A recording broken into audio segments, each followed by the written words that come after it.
Meu neto olhou para mim como se eu fosse uma estranha. Pior, como se eu fosse um problema a ser resolvido. Ela come separada, não faz parte da família, ele disse para o garçom, apontando para mim com o queixo, sem sequer olhar nos meus olhos. 30 pessoas ouviram. 30 testemunhas do maior vexame da minha vida. Eu tinha 68 anos, acabara de chegar ao restaurante mais elegante da cidade para comemorar a formatura do Gabriel em engenharia, e meu próprio neto acabava de me expulsar da mesa da família, na frente de todos. O garçom ficou paralisado, segurando o menu, sem saber o que fazer. Senti meu rosto queimar, aquele calor que sobe do peito e toma conta das bochechas quando a humilhação é tão grande que seu corpo inteiro parece gritar: fuja daqui! Mas eu não fugi, não ainda. Porque naquele momento, enquanto 30 pares de olhos me olhavam com pena ou constrangimento, enquanto minha nora Beatriz sorria discretamente como se tivesse vencido uma batalha,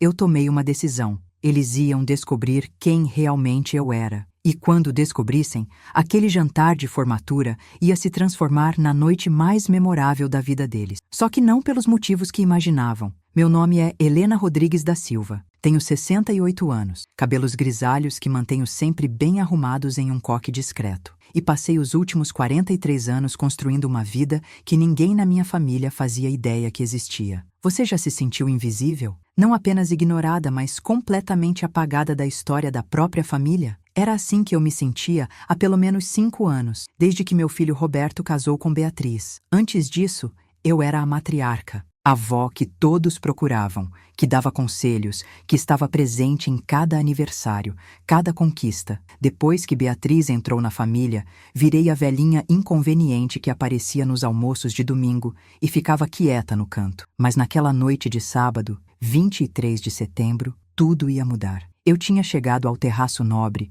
um restaurante 5 estrelas com vista panorâmica para a cidade, às 19 horas em ponto, como Roberto havia pedido. Usei meu vestido azul marinho mais bonito, aquele que comprei em uma loja cara do shopping, usando o cartão de crédito Platinum que ninguém sabia que eu tinha. Coloquei meu colar de pérolas, o verdadeiro, não a bijuteria que eu usava nas festas de família. Passei perfume Chanel número 5, aquele mesmo que minha mãe usava e que me faz sentir poderosa. Estava bonita, elegante, preparada para celebrar a conquista do meu neto. Quando cheguei, vi a mesa enorme no centro do salão principal. Uma mesa retangular decorada com arranjos de flores brancas e velas altas, preparada para pelo menos 35 pessoas. Roberto tinha avisado que seria uma festa grande. Parentes dos dois lados, amigos da família de Beatriz, colegas da faculdade do Gabriel. Eu me aproximei sorrindo, cumprimentando as pessoas que já conhecia. Foi quando Gabriel me viu. O olhar dele mudou. Não foi algo sutil,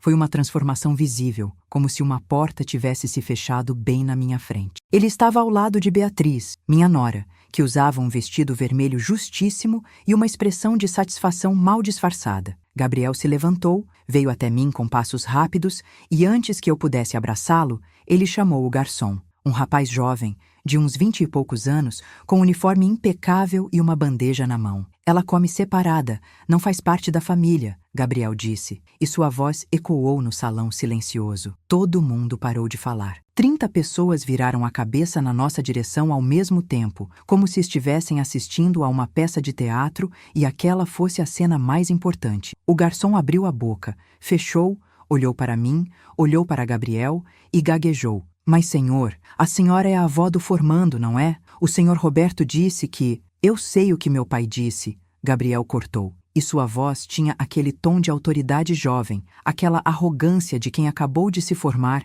e acha que sabe tudo sobre a vida. Mas as coisas mudaram. Minha avó vai comer em outra mesa, sozinha. Ela prefere assim, não é, vó? Ele finalmente olhou para mim. Nos olhos dele, vi algo que me partiu o coração. Não era raiva, era indiferença. Como se eu fosse uma estranha que ele acabara de conhecer e já tinha decidido que não valia a pena conhecer melhor. Senti minhas mãos tremerem. Segurei a alça da minha bolsa com tanta força que minhas unhas cravaram na palma da minha mão. O salão inteiro me olhava. Eu ouvia os sussurros. Coitada da velhinha, alguém murmurou. Que situação? Outra pessoa comentou. Beatriz sorria abertamente agora, com aquele sorriso de quem finalmente conseguiu o que queria. Eu poderia ter feito um escândalo, poderia ter gritado, chorado, exigido respeito, mas não fiz nada disso. Sabe por quê? porque 43 anos trabalhando em silêncio, investindo em silêncio, construindo um império em silêncio, me ensinaram uma coisa: o silêncio é a arma mais poderosa que existe. Então eu apenas assenti com a cabeça. Tudo bem,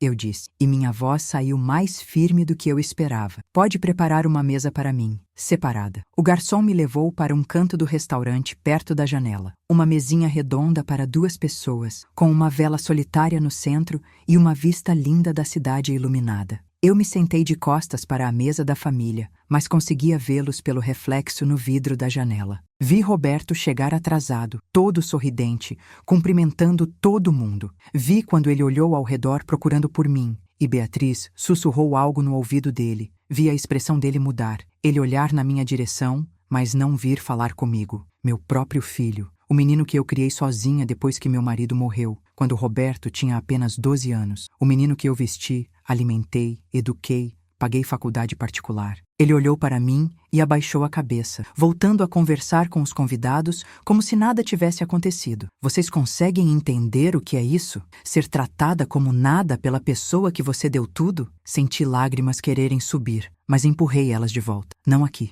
não agora. Respirei fundo 3 vezes, aquela técnica que aprendi em um curso de mindfulness que fiz escondida da família, e abri o menu. Se ia comer sozinha, ia comer bem, e ia fazer aquilo valer cada centavo. Pedi o menu degustação completo, 8 pratos, entrada de carpaccio de salmão com alcaparras e creme de wasabi, sopa de abóbora com gengibre e leite de coco, risoto de funghi porcini, medalhão de filé mignon com redução de vinho tinto, lagosta grelhada. Cada prato custava uma fortuna. Pedi também uma garrafa de vinho francês, um Chateau Margaux 2015, que custava R$ 1.200. O garçom anotou tudo com os olhos arregalados. A senhora tem certeza? Ele perguntou, educadamente. Absoluta, eu respondi. E pela primeira vez na noite, sorri de verdade. Enquanto comia, observava pelo reflexo do vidro. A mesa deles estava animada. Risadas altas, brindes constantes, abraço. Gabriel era o centro das atenções, como deveria ser. Afinal,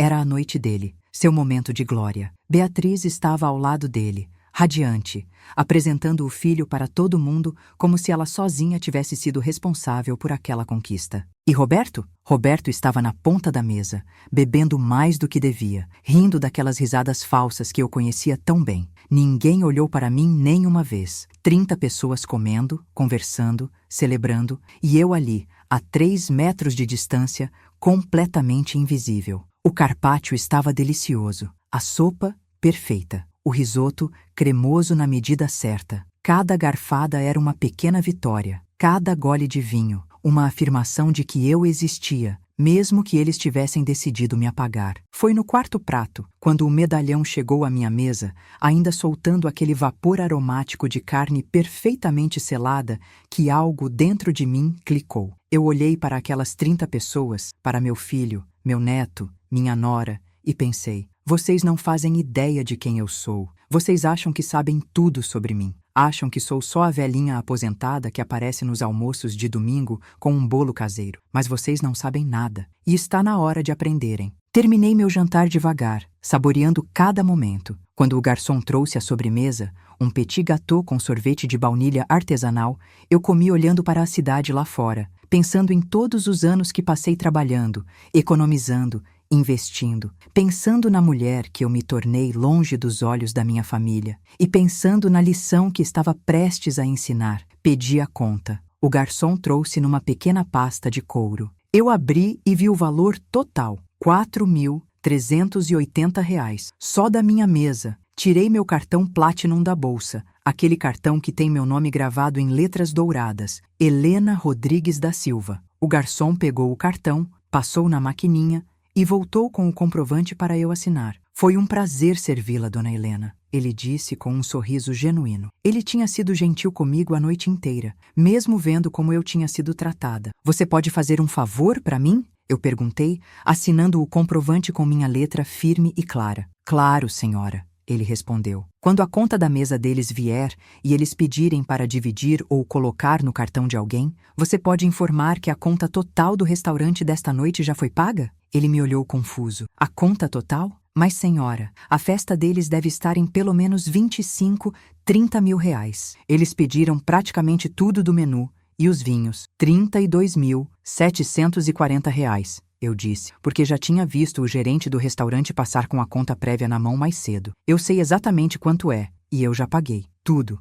Minha mesa e a deles. Tirei meu celular da bolsa, abri o aplicativo do banco e mostrei para ele. A transferência já estava feita. R$ 37.000, já incluindo os 4.000 da minha mesa, transferidos para a conta do restaurante há exatos 15 minutos, quando eu estava no meio da sobremesa. O garçom olhou para a tela do celular, depois para mim, e seus olhos se arregalaram. Mas como a senhora, só entregue a conta e informe que está paga, e pode dizer quem pagou, eu disse, guardando o celular de volta na bolsa. Eles vão querer saber e você pode contar. Levantei da mesa, alisando meu vestido azul marinho, pegando minha bolsa e meu casaco. Andei pelo restaurante em direção à saída, passando bem perto da mesa deles. Nem olhei na direção deles. Mantive minha cabeça erguida, meus ombros retos e caminhei como a mulher que eu realmente sou. Uma mulher que construiu um império. Uma mulher que tem propriedades em 3 estados. Uma mulher que tem quase R$ 2 milhões investidos. Uma mulher que acabou de pagar R$ 37.000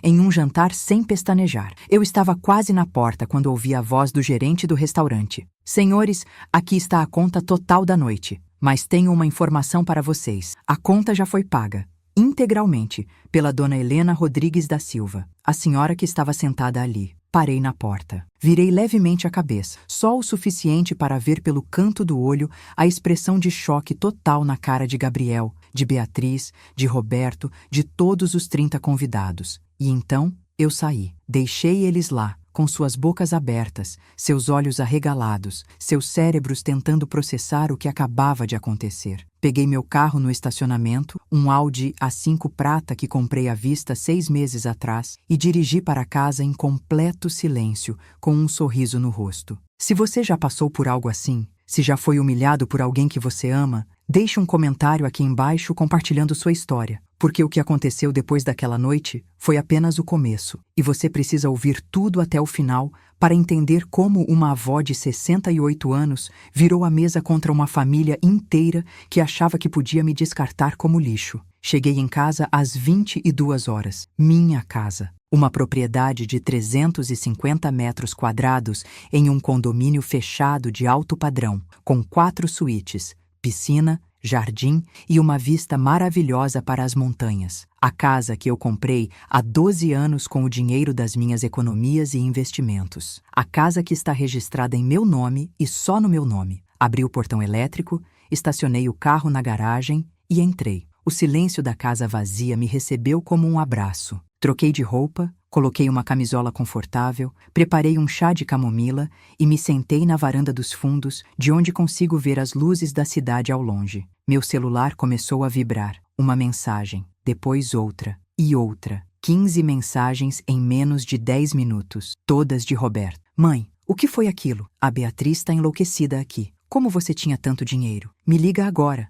Agora, mãe, você está me devendo uma explicação. Eu li cada mensagem sem abrir, só vendo as notificações na tela bloqueada. Tomei meu chá devagar, sentindo o líquido quente descer pela garganta, acalmando meus nervos ainda tensos da humilhação que tinha sofrido. Não respondi nenhuma mensagem. Não naquela noite. Eles podiam esperar. Assim como eu esperei 5 anos sendo tratada como nada. Sabe o que é engraçado? Durante todos esses anos, eles achavam que sabiam tudo sobre mim. Achavam que eu era só a viúva do Antônio, que morreu de infarto há 26 anos, me deixando sem nada, como Beatriz gostava de dizer. O que eles não sabiam é que Antônio tinha um bom seguro de vida, R$ 500 mil em 1998. Na época, uma fortuna. E o que eles também não sabiam é que, em vez de gastar aquele dinheiro, eu investi cada centavo. Quando Antônio morreu, Roberto tinha 12 anos. Eu tinha 42 e um futuro incerto pela frente. Trabalhava como auxiliar administrativa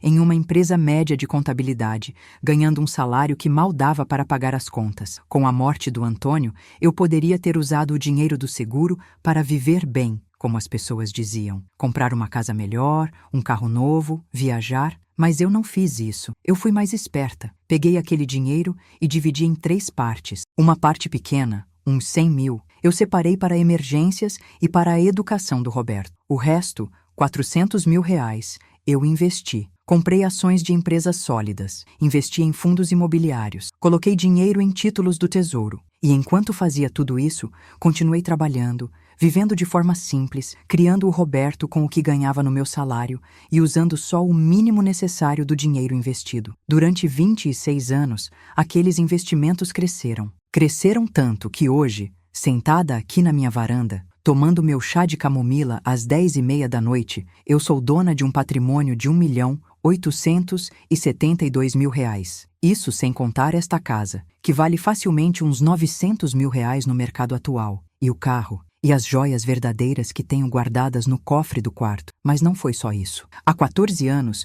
quando o Roberto já estava na faculdade e eu tinha mais liberdade de tempo, eu investi em outra coisa. Em mim mesma. Fiz cursos, aprendi sobre mercado financeiro, sobre investimentos, sobre gestão patrimonial. Subi de posição na empresa de contabilidade. De auxiliar virei analista, de analista virei supervisora. De supervisora, virei gerente. Quando me aposentei, há 3 anos, eu estava ganhando R$ 17.000 por mês e tinha uma aposentadoria privada que me garante R$ 8.000 mensais até o fim da vida. Mas eu nunca contei nada disso para a família. Sabe por quê? Porque eu tinha medo. Medo de que me pedissem dinheiro. Medo de que mudassem comigo por causa do dinheiro. Medo de perder a simplicidade dos relacionamentos. Então eu vivi uma vida dupla. Em casa, nos almoços de domingo, nas festas de família, eu era a vovó Helena, a viúva aposentada que vivia modestamente, que trazia bolo caseiro, que usava as mesmas roupas há anos,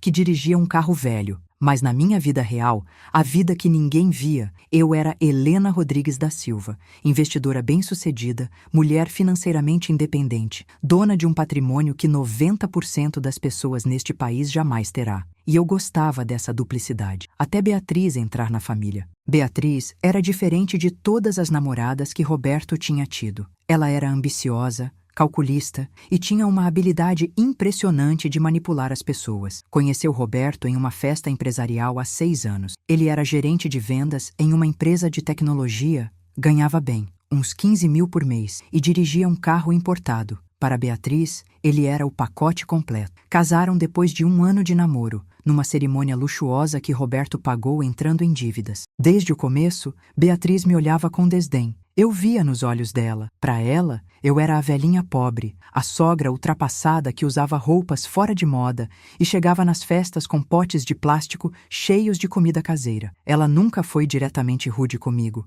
mas tinha aquele jeito de ignorar, de fazer comentários sutis, de me excluir das conversas importantes. E Roberto? Roberto mudou completamente depois que casou com ela. O filho carinhoso que me ligava todo dia virou um estranho que mal respondia minhas mensagens. Os almoços de domingo que antes eram sagrados viraram obrigações que ele cumpria com má vontade. E quando Gabriel nasceu, há 23 anos, eu achei que as coisas melhorariam. Achei que ser avó me daria um novo lugar na família, mas Beatriz fez questão de me manter à distância até do neto. Ela inventava desculpas. A senhora não precisa vir buscar o Gabriel na escola. Eu já resolvi. Não se preocupe em fazer aniversário para ele. Já contratamos um buffet. Gabriel vai passar o fim de semana com os avós do lado do pai dele, desculpa. Fui sendo empurrada para fora da vida do meu próprio neto. E Roberto permitiu. Nunca me defendeu. Nunca questionou a esposa. Só aceitou. Gabriel cresceu praticamente sem me conhecer. Víamo-nos nos almoços de domingo e nas festas de fim de ano, mas era uma relação superficial, distante. Ele me chamava de vó, mas não tinha afeto real. Eu era só mais uma velha na vida dele, e isso doía.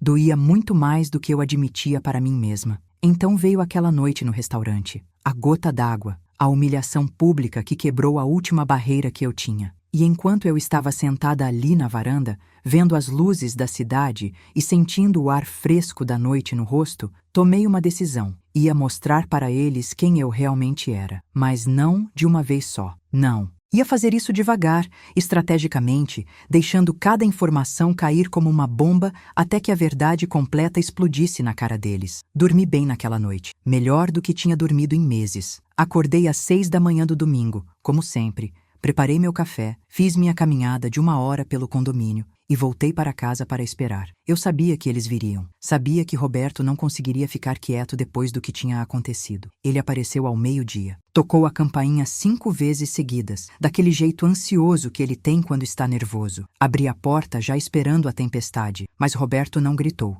Ele entrou, olhou ao redor da casa como se estivesse vendo pela primeira vez e perguntou em voz baixa: "Mãe, o que está acontecendo?" Fechei a porta atrás dele e fomos para a sala. Sentei na poltrona de couro italiana que comprei ano passado, ofereci água para ele que recusou e cruzei as pernas esperando que ele continuasse. "Aquela conta ontem, 37 mil reais. Como você tinha esse dinheiro? E esse carro na garagem? E essa casa? Mãe, eu não entendo nada. Você sempre viveu tão simples. Tão pobre, você quer dizer", eu corrigi, e minha voz saiu calma, quase doce. Roberto abaixou a cabeça. "Não é isso, mãe. Mas você sempre disse que dinheiro era curto, que tinha que economizar, que não podia gastar muito." "E era verdade", eu disse. "Quando você era criança, quando seu pai morreu, dinheiro realmente era curto. Mas eu trabalhei, Roberto. Trabalhei muito, investi, cresci profissionalmente, construí uma vida. Uma vida que você nunca se deu ao trabalho de conhecer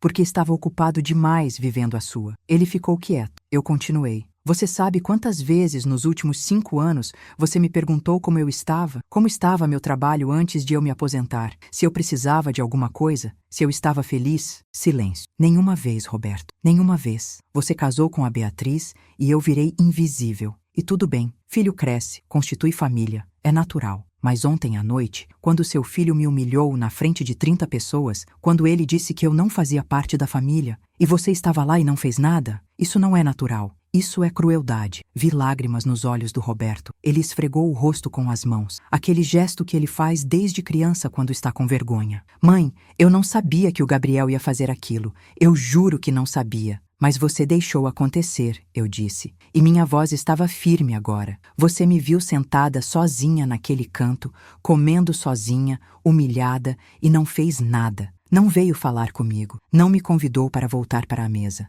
Nada. A Beatriz disse que você preferia assim, que você tinha pedido para sentar separado." Eu ri. Foi uma risada amarga, sem humor. "E você acreditou? Você realmente acreditou que eu, sua mãe, pediria para ser excluída da comemoração do meu próprio neto?" Roberto não respondeu porque não tinha resposta. Nós dois sabíamos a verdade. Ele tinha escolhido acreditar na mentira da Beatriz porque era mais fácil, porque confrontar a esposa, defender a mãe, seria um problema. "Quanto você tem, mãe?" ele perguntou de repente, e a pergunta me pegou de surpresa. Não pela pergunta em si, mas pelo tom. Havia curiosidade ali. E algo mais. Algo que parecia calcular, avaliar. "Por que você quer saber?" eu perguntei. "Porque eu sou seu filho. Porque tenho direito de saber. Porque você acha que tem direito à minha herança?" eu completei. E vi o rosto dele corar. "Não é isso." "Não? Então por que está aqui, Roberto? Para pedir desculpas? Você nem pediu desculpas ainda. Só perguntou quanto dinheiro eu tenho."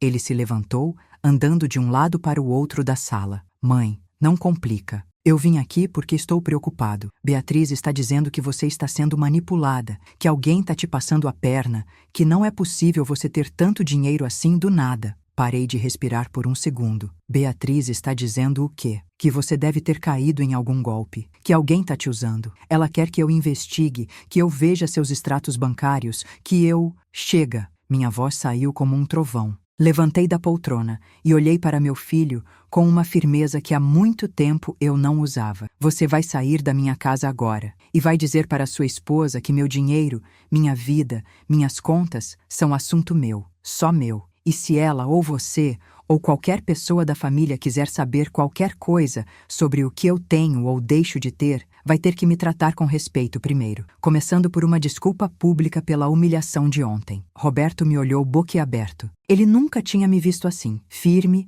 autoritária, imponente. A mãe dele sempre foi doce, compreensiva, flexível, mas aquela versão de mim tinha morrido no restaurante na noite anterior. "Mãe, você está exagerando." "Estou?" eu disse. E peguei meu celular. Abri o aplicativo do banco e mostrei para ele. "Esse é meu saldo em conta corrente, 843 mil reais. Isso é só o que eu tenho líquido, disponível para gastar agora. Tenho mais 1 milhão em investimentos. Tenho esta casa que vale 900 mil. Tenho um carro de 220 mil. Tenho joias que valem uns 80 mil. Somando tudo, seu filho querido, aquele que me humilhou ontem, essa velhinha aqui que não faz parte da família, tem um patrimônio de quase 3 milhões de reais. 3 milhões. E você nem desconfiava, não é? A cara do Roberto era um poema. Ele tentou falar, mas nenhum som saiu. Eu continuei. E sabe qual é a parte mais engraçada? Eu construí tudo isso sozinha, sem ajuda de ninguém, trabalhando, economizando, investindo com inteligência. Enquanto você gastava todo o seu salário tentando impressionar sua esposa,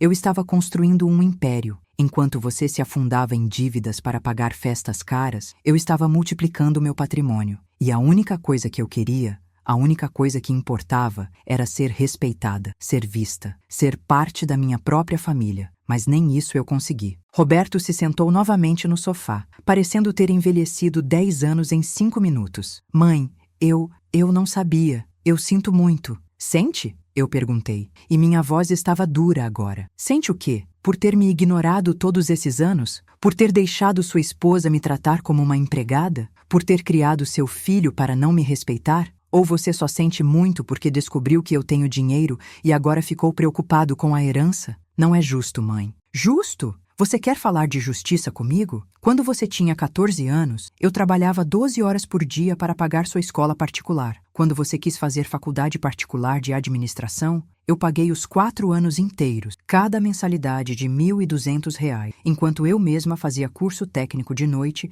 em escola pública. Quando você quis abrir seu primeiro negócio, aquela loja de informática que faliu em 6 meses, quem te deu os R$ 15 mil para começar? Quando você casou, quem pagou metade da festa? Eu, sempre eu. E tudo isso eu fiz com amor, feliz, sem esperar nada em troca. A única coisa que eu queria era respeito. E você não conseguiu me dar nem isso. Vi lágrimas escorrendo pelo rosto do Roberto. Ele chorava abertamente agora, soluçando como quando era criança e caía de bicicleta. Mas eu não me comovi. Não ainda. Porque precisava que ele entendesse. Precisava que a lição ficasse gravada fundo, do tipo que dói, mas que ensina. Você vai sair daqui agora, eu disse, e minha voz estava cansada. Vai para casa, vai conversar com sua esposa e seu filho, e vai decidir que tipo de família vocês querem ser. Uma família que respeita a matriarca, ou uma família que acha que pode me descartar quando conveniente e me procurar quando descobrem que tenho dinheiro. Você tem até sexta-feira para decidir. Sexta-feira à noite, às 8 horas, estarei no meu escritório de advocacia. Tenho uma reunião marcada com meu advogado para revisar meu testamento. Você, Beatriz e Gabriel estão convidados a participar. Se quiserem saber o que vai acontecer com meu patrimônio quando eu morrer, apareçam lá. Se não quiserem, problema de vocês. Roberto se levantou cambaleando, como se estivesse bêbado. Caminhou até a porta sem olhar para trás, mas antes de sair, virou-se. Mãe, eu te amo. Sempre amei. Só perdi o caminho. Eu sei, filho, eu disse. E pela primeira vez naquela conversa, minha voz suavizou. Eu também te amo. Por isso estou fazendo isso. Não para te punir, mas para te acordar. Para acordar todos vocês. Ele saiu. A porta fechou, e eu voltei para minha poltrona, sentindo o peso de 43 anos de silêncio finalmente sendo quebrado. Sabe o que é engraçado? Eu estava tremendo. As mãos, as pernas, todo o meu corpo tremia, como se tivesse corrido uma maratona. Mas, ao mesmo tempo,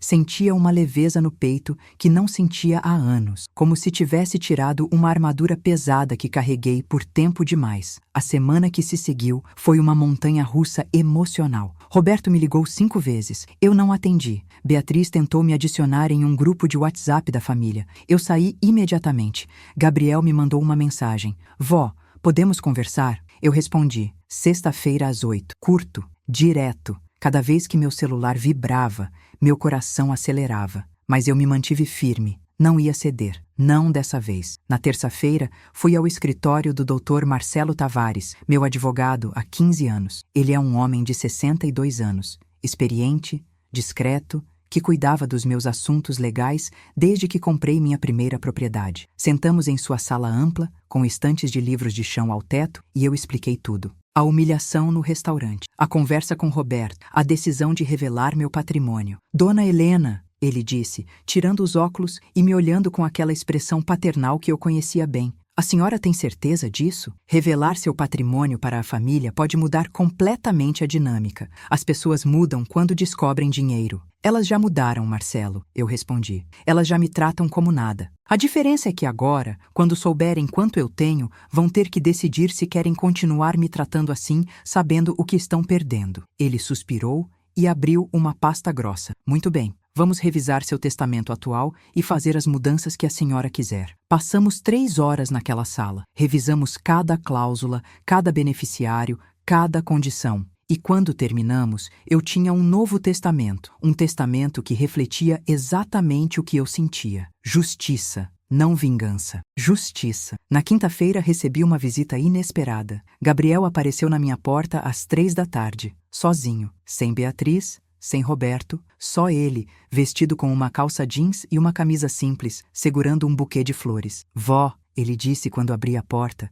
e sua voz estava trêmula. Eu sei que você pediu para esperar até sexta, mas eu não consegui. Eu preciso falar com você agora. Deixei ele entrar. Sentamos na mesma sala onde Roberto tinha estado dias antes. Gabriel colocou as flores na mesinha de centro e ficou olhando para as próprias mãos. Eu fui um idiota, ele disse por fim. Não, pior que isso. Eu fui cruel, desrespeitoso, ingrato. Esperei. Não ia facilitar para ele. Minha mãe vive dizendo que você não tem muito, que vive só de aposentadoria, que depende do meu pai. Ela sempre falou isso desde que eu era pequeno. E eu acreditei. Acreditei que você era só uma velhinha comum, sabe? Sem muita importância. Cada palavra doía. Mas eu deixei ele continuar. Quando foi a minha formatura, minha mãe disse que você ia querer aparecer, chamar atenção, ficar grudada em mim o tempo todo, constrangendo na frente dos meus amigos. Ela sugeriu que seria melhor você sentar separada. E eu concordei. Achei que estava evitando um problema. Mas quando vi você sentada ali sozinha, vó, quando vi as pessoas olhando com pena, senti uma coisa horrível no peito. Mas já era tarde. Eu já tinha feito. E fui covarde demais para voltar atrás. E quando você descobriu que eu paguei a conta? Eu perguntei. Gabriel levantou a cabeça e me olhou nos olhos pela primeira vez. Eu entrei em pânico. Minha mãe estava gritando que você tinha roubado dinheiro, que era impossível, que você ia ter dado golpe em alguém. Meu pai estava branco, mudo, sem reação. E eu fiquei pensando, como eu pude ser tão burro? Como eu não sabia nada sobre você? Vó, eu tenho 23 anos. E não sei nada da sua vida. Nada. Não sei onde você trabalhou, o que você fez, quais são seus sonhos. Eu só aceitei o que me contaram sobre você sem nunca perguntar se era verdade. E agora você quer saber por que descobriu que eu tenho dinheiro? Eu perguntei, repetindo a mesma pergunta que fiz ao pai dele. Gabriel balançou a cabeça vigorosamente. Não. Eu quero saber porque percebi que perdi 23 anos conhecendo a avó mais incrível do mundo. Porque qualquer pessoa que consegue construir o que você construiu sozinha, que tem a dignidade de pagar 37 mil reais depois de ser humilhada só para provar um ponto, essa pessoa é alguém que eu devia ter admirado, respeitado, amado intensamente. E eu desperdicei. Desperdicei cada almoço de domingo, cada Natal, cada oportunidade de te conhecer de verdade. As lágrimas desceram pelo rosto dele, lágrimas genuínas, e pela primeira vez em dias, senti meu coração amolecer um pouco. Gabriel, eu disse, e minha voz saiu mais suave. Eu não preciso que você me admire pelo dinheiro. Dinheiro é só papel, números numa tela. O que eu precisava era ser vista como pessoa, como sua avó, como alguém que te ama desde o dia que você nasceu, mesmo você não sabendo disso. Ele levantou do sofá e veio até mim. Ajoelhou na frente da minha poltrona, pegou minhas mãos e encostou a testa nelas. Me desculpa, vó. Por favor. Eu sei que não mereço, mas me dá uma chance. Uma chance de conhecer quem você realmente é, de ser o neto que você merece. E ali, naquela sala silenciosa, com meu neto ajoelhado na minha frente pedindo perdão, eu senti algo quebrar dentro de mim. Não de ruim, mas quebrar no sentido de abrir, como quando você remove uma parede e deixa a luz entrar. Levanta, eu disse, puxando ele para cima. Senta aqui do meu lado e vou te contar uma história. A história de uma mulher de 42 anos que ficou viúva com um filho pequeno e decidiu que não ia ser vítima, que ia ser sobrevivente. E mais que isso, ia ser vitoriosa. Passei as próximas 2 horas contando para Gabriel coisas que nunca tinha contado para ninguém. Sobre como investi o dinheiro do seguro de vida, sobre os cursos que fiz escondida, sobre as promoções que conquistei no trabalho, sobre cada decisão financeira, cada sacrifício, cada vitória pequena que se transformou em império. Gabriel ouvia em silêncio absoluto, seus olhos arregalados, como uma criança ouvindo uma história de aventura. E era uma aventura. Minha vida era uma aventura que ninguém nunca tinha se dado ao trabalho de conhecer. Vó, ele disse quando terminei, você é a pessoa mais incrível que eu conheço, e eu sou um idiota por não ter percebido antes. Você é jovem, eu disse, apertando a mão dele. Jovem e influenciado. Sua mãe tem muito poder sobre você e sobre seu pai, mas agora você sabe a verdade, e cabe a você decidir o que fazer com ela. Sexta-feira chegou, o dia da reunião. Arrumei-me com cuidado, vesti um tailleur cinza chumbo, daqueles que executivas usam, que comprei em uma loja cara e nunca tinha usado. Coloquei meu colar de pérolas verdadeiras, meus brincos de diamante pequenos mas legítimos, e me maquiei de forma discreta, mas impecável. Quando me olhei no espelho, vi uma mulher poderosa olhando de volta. Não a vovó submissa que eles conheciam, mas Helena Rodrigues da Silva, a verdadeira Helena. Cheguei ao escritório do Dr. Marcelo às 7h45. Ele já estava lá, preparando a sala de reuniões. Uma mesa grande de mogno, cadeiras de couro, um projetor na parede. Eles confirmaram presença? Eu perguntei. Roberto confirmou por ele, pela esposa e pelo filho. Vão chegar às 8, ele respondeu. Sentei na cabeceira da mesa e esperei. Às 8 horas em ponto, eles chegaram. Roberto entrou primeiro, parecendo 10 anos mais velho. Beatriz vinha atrás, usando um vestido preto justo e uma expressão de superioridade mal disfarçada. Gabriel veio por último, e quando nossos olhos se encontraram, ele deu um pequeno sorriso, um sorriso genuíno que me aqueceu o coração. Sentaram-se todos do outro lado da mesa. Dr. Marcelo começou. Boa noite a todos. Estamos aqui a pedido da dona Helena para tratar de assuntos relacionados ao patrimônio dela e às disposições testamentárias que ela deseja fazer. Dona Helena, a senhora gostaria de começar? Levantei. Caminhei até o projetor. Dr. Marcelo tinha preparado slides com todos os detalhes que eu pedi. Roberto, Beatriz, Gabriel, eu comecei. Minha voz firme e clara. Vocês estão aqui porque é hora de vocês saberem a verdade sobre quem eu sou. Não a velhinha que vocês acham que conhecem, mas quem eu realmente sou. Cliquei no primeiro slide. Apareceu uma foto minha de 10 anos atrás, no dia em que recebi minha promoção para gerente. Eu estava na frente do prédio da empresa, sorrindo, segurando um certificado. Esta sou eu, Helena Rodrigues da Silva, gerente de planejamento patrimonial da Conta Plus Assessoria Empresarial. Trabalhei lá por 36 anos. Comecei como auxiliar administrativa ganhando R$ 800 por mês. Saí como gerente ganhando R$ 17 mil mensais. Beatriz soltou um pequeno grito abafado. Roberto estava pálido. Próximo slide. Este é meu histórico de investimentos dos últimos 26 anos. Como podem ver, comecei com R$ 500 mil do seguro de vida do Antônio. Hoje tenho R$ 1.872.000 em investimentos. Rendimento médio anual, 12%. Todos os investimentos feitos por mim, sem ajuda de consultores, usando o conhecimento que adquiri estudando sozinha. Próximo slide. Esta é minha casa. Comprei há 12 anos por R$ 400 mil. Valor atual de mercado, R$ 900 mil. Quitada, sem dívidas, totalmente em meu nome. Próximo slide. Este é meu carro, Audi A5, ano 2023. Comprado à vista por R$ 220 mil há 6 meses. Também totalmente em meu nome. Próximo slide. Estas são minhas joias. Colar de pérolas Mikimoto. Brincos de diamante. Relógio Rolex. Valor total estimado, R$ 80 mil, guardadas em cofre particular. Último slide. Patrimônio total, R$ 2.872.000. Construído sozinha, ao longo de 26 anos, trabalhando, economizando, investindo com inteligência. E vocês não sabiam de nada disso porque eu escolhi não contar, porque tinha medo de que o dinheiro mudasse nossa relação. Mas sabe o que é engraçado? A relação mudou do mesmo jeito, sem o dinheiro. Mudou porque vocês decidiram que eu não tinha valor, que eu era descartável. O silêncio na sala era ensurdecedor. Dava para ouvir a respiração de cada pessoa. Mãe, Roberto tentou falar, mas eu levantei a mão. Deixa eu terminar. Estou aqui hoje para fazer 2 coisas. Primeira, mostrar meu testamento atual e as mudanças que pretendo fazer. Segunda, dar a vocês uma escolha. Doutor Marcelo distribuiu cópias do testamento para cada um. Como podem ver, eu expliquei, meu testamento atual divide meu patrimônio em 3 partes iguais. 1/3 para Roberto, 1/3 para Gabriel, 1/3 para instituições de caridade que eu apoio há anos. Beatriz folheava o documento com olhos vorazes. Eu via os cálculos acontecendo na cabeça dela. Quase 1 milhão para o marido, quase 1 milhão para o filho. Ela quase podia sentir o cheiro do dinheiro. Mas, eu continuei, depois dos eventos da semana passada, decidi revisar essas disposições. Dr. Marcelo preparou 3 versões diferentes do testamento. A versão final que vai valer depende de vocês. Cliquei em um novo slide. Versão A. Se vocês continuarem como estão, sem respeito, sem consideração,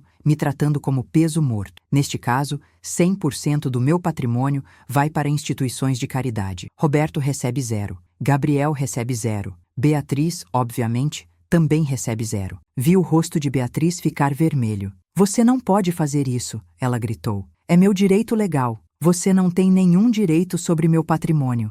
Eu cortei, minha voz como aço. Eu não devo nada a você, e posso fazer o que quiser com meu dinheiro. É meu, só meu. Versão B, eu continuei, ignorando a cara transtornada dela. Se houver mudança real, se vocês me tratarem com respeito, me incluírem na família de verdade, me valorizarem como pessoa e não como fonte de herança. Neste caso, mantenho a divisão original. 1/3 para Roberto, 1/3 para Gabriel, 1/3 para caridade. E a versão C? Gabriel perguntou, sua voz baixa. Sorri. A versão C é especial. É para o caso de vocês não só mudarem, mas realmente quererem me conhecer, quererem construir uma relação verdadeira comigo, participarem da minha vida, me deixarem participar da vida de vocês. Neste caso, além da herança igual, estabeleço um fundo de educação para futuros bisnetos, crio uma fundação familiar para ajudar outras viúvas a investirem e crescerem profissionalmente, e deixo instruções para que vocês administrem essa fundação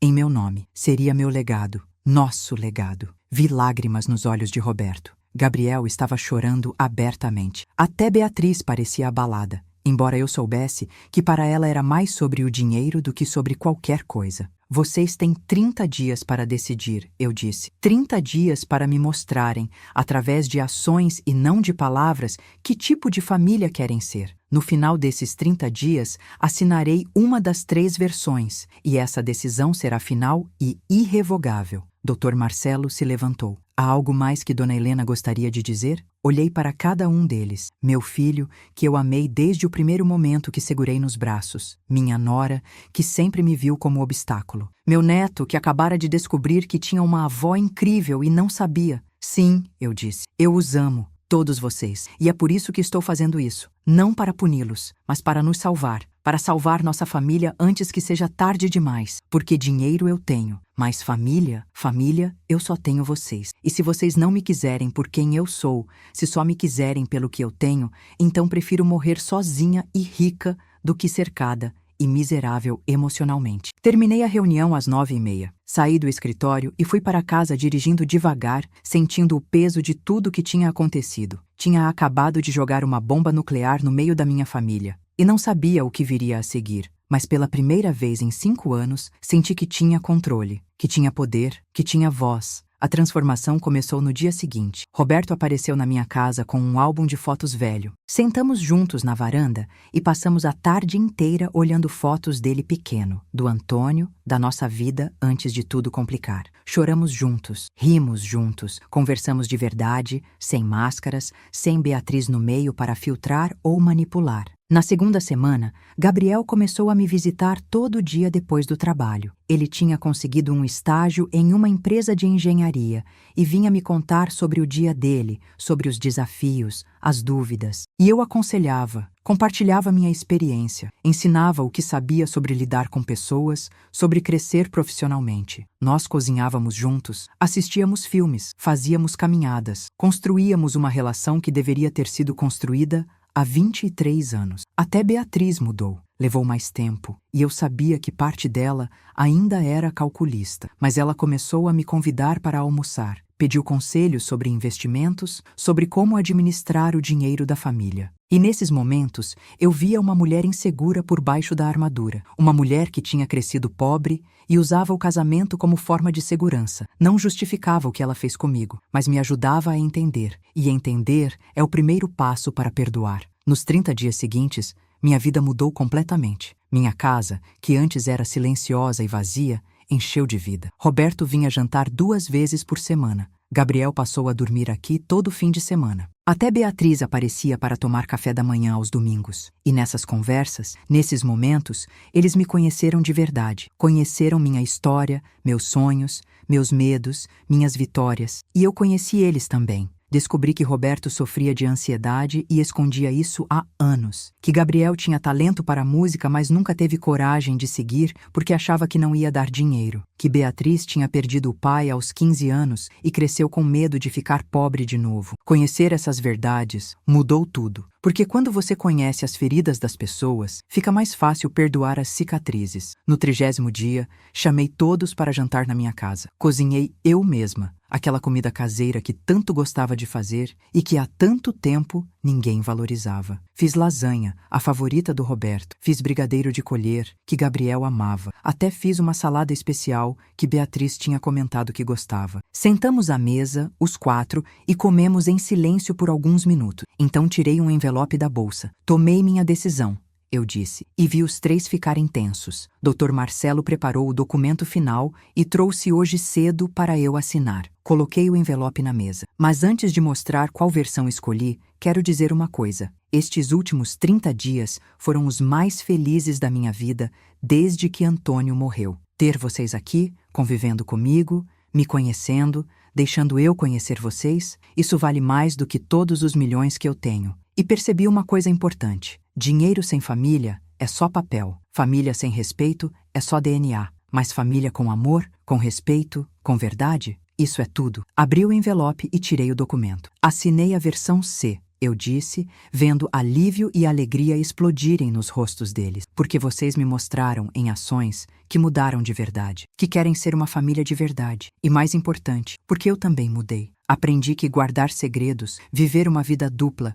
esconder quem eu realmente era, isso só machucou a todos nós. Então não vou mais esconder. Vou viver abertamente. Vou ser Helena Rodrigues da Silva em tempo integral. E vocês vão ter que lidar com a vovó rica, poderosa, independente. E também com a vovó carinhosa, que faz bolo e dá conselhos. Porque eu sou as duas coisas, e não vou mais fingir que não sou. Roberto se levantou e me abraçou forte, soluçando no meu ombro. Gabriel veio por trás e nos envolveu em um abraço de urso. E até Beatriz, com lágrimas nos olhos, veio e completou o abraço coletivo. Ficamos ali, os 4, abraçados na minha sala de jantar, chorando e rindo ao mesmo tempo, sentindo a cura acontecer. Hoje, 8 meses depois daquela noite fatídica no restaurante, minha vida é irreconhecível. Criei a Fundação Helena Rodrigues, dedicada a ajudar viúvas de baixa renda a aprenderem sobre educação financeira e investimentos. Roberto é o presidente, Gabriel